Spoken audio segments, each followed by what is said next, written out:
Billy Corgan was in the news yesterday when he gave an interview to Apple Music and talked about how the death of Nirvana frontman Kurt Cobain affected him. Corgan would reveal during the interview, "You know me well enough to know that when it's all said and done, I want the pumpkin standing on the top of the heap of our generation. And if that means I gotta write 800 songs to do it, I'll do it. I ain't shy about that. I will go down always as saying Kurt Cobain was the most talented guy of our generation.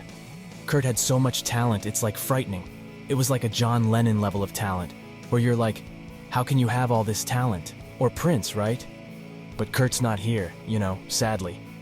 So I looked around and I was like, all right, well, I could beat the rest of them for sure. When Kurt died, I cried because I lost my greatest opponent. I want to beat the best. I don't want to win the championship because it's just me and a bunch of jabronis, to use a wrestling term." The Smashing Pumpkins and Nirvana would both be one of the top alternative bands of the 1990s, but it would take the Smashing Pumpkins half a decade to top the album charts. In May of 1991, the Smashing Pumpkins would release their debut record Gish, with Nirvana releasing their second and major label debut, Nevermind, in September of the same year. While it would take Nirvana 4 months to have a #1 album, when in January of '92 they displaced Michael Jackson from the top of the Billboard charts. In July 1993, the Pumpkins released their second album, Siamese Dream, with Nirvana's final full-length studio record arriving in September of the same year.